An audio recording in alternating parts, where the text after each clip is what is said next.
Magandang araw Pilipinas, Luzon, Visayas at Mindanao, June Pinas para sa Pilipinas at para po sa Pilipino. Okay, pag-usapan po natin, ito po nga kalalabas lang po na balita. Ito po yung magpapatunay sa mga kasinungalingan ng 13 Judas na nasa Senado.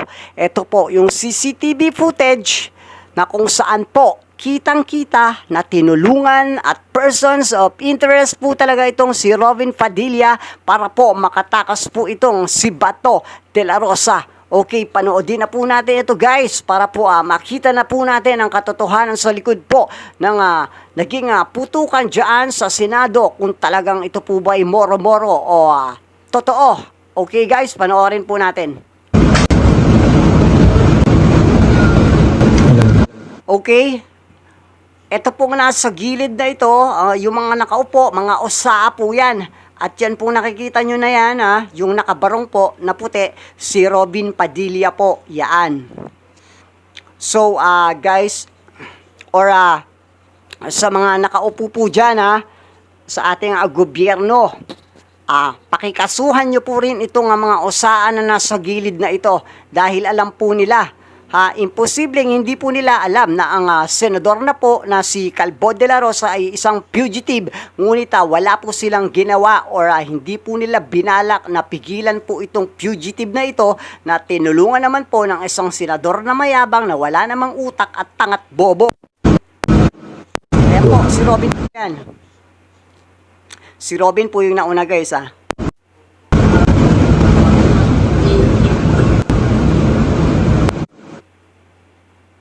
Well, ito pong CCTV footage po na ito. Ito po ay nilabas po ni Secretary SILG John Vic Remulla. Salamat po sa iyo, Sir John Vic, at ikaw ay natauhan sa iyong mga kapalpakang nagawa nitong nakaraang mga araw. Okay guys, tuloy po tayo. Ayan mga osa. Ayan naman po, ito po nga naka-blue.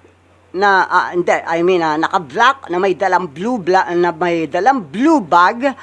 Hindi po natin alam kung sino yan, kung siya po ba isang secretary ni Padilla or ni Bato or asawa po ni Bato, hindi po natin alam, kaya hindi na po natin papangalanan niya, kundi yung dalawa lang po, si Bato at si Robin Padilla. Ayan po, ayan pong nakaitim na yan, ayan, tignan nyo mabuti, yung nakasombrelong itim na yan at all black, yan po, si Calvo, si Calvo yan, yung wanted na fugitive na senador.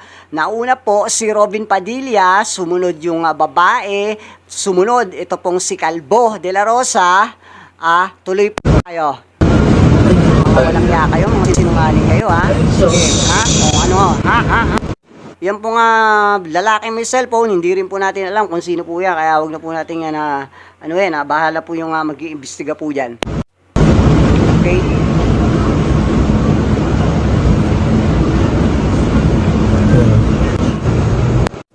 Okay, eto po, yung nakatayo na yan, yung nakabarong or naka-uniform po, yan po ay osaa. So, ibig sabihin, kasuhan nyo rin po yan, dyan po sa mga nag-iimbestiga.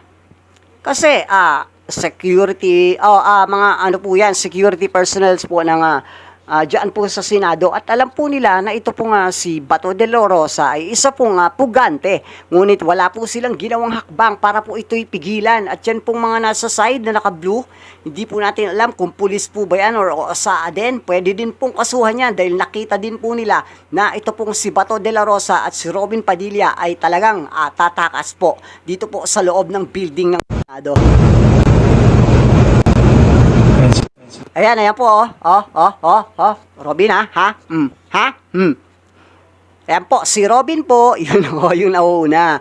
At yan po, yung babae, tapos ito pong nasa huli, si Bato, si Calvo, Robin, kaya, bistado ka na, huwag ka na magsinungaling, gunggong, kala nyo hindi lalabas yung CCTV, o ano ngayon, hindi nyo inaasahan to, kaya ngayon, iyak kayo.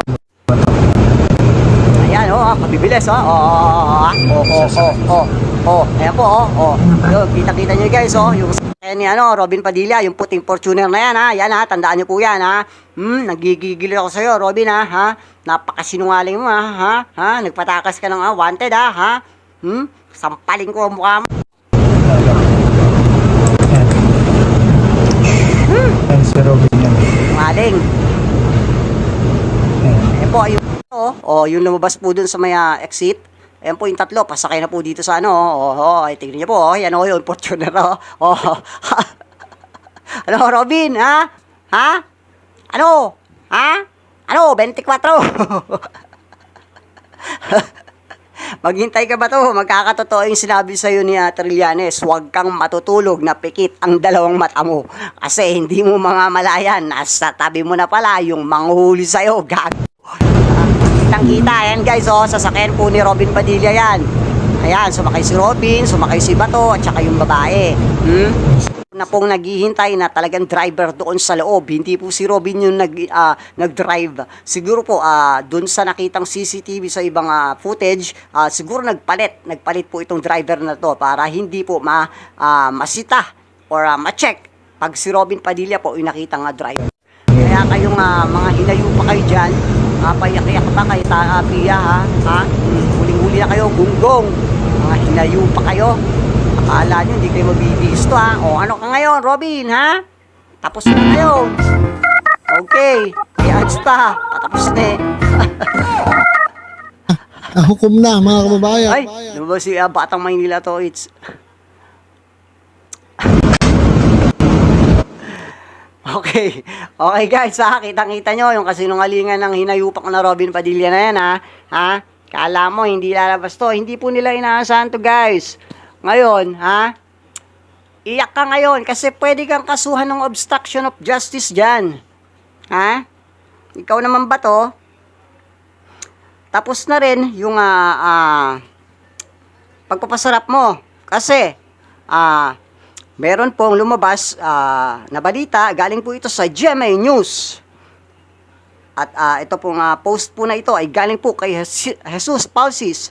Ito po, confirmed from GMA News reports that Batos TRO is denied. Okay, denied po ang hiningi niyang TRO. Ito po yung boto. The vote is 9-5-1. Meaning, 9 justices voted to deny the TRO. Okay? Yung siyam daw po na SC or sa Supreme Court, ang bumoto po ay siyam. Ngayon po, yung 5 po, ang bumoto po is no. Sino po kaya yung mga hinayupak na itong 5 na ito? At ito pong isang nag-abstain. Sa kaso po ni Bato, dapat po ito yung overall na bumoto ng yes. Pero okay lang po at least hindi po naaprubahan yung TRO nitong si Bato Calvo de la Rosa. Kaya kahit nasaan man po siya ngayon sa Pilipinas ay ready at handa na pong hulihin siya ng ating mga otoridad. Okay? Kaya Calvo, tandaan mo yung sinabi ni Trillanes na huwag kang matutulog na pikit ang dalawang mata mo. Kasi hindi mo alam, nasa tabi mo na pala yung manghuhuli sa'yo. Okay? Maraming salamat po. Pakikomento po ang inyong mga opinion diyan po sa ating comment section sa baba. Kung ano po ang masasabi nyo dito po sa CCTV footage na nagpapatunay po sa totoong nangyaring pagtakas po dito kay Bato de la Rosa. Okay? Maraming salamat guys. Mag-ingat po ang lahat. God bless po. June Pinas para sa Pilipinas at para sa Pilipino. Bye!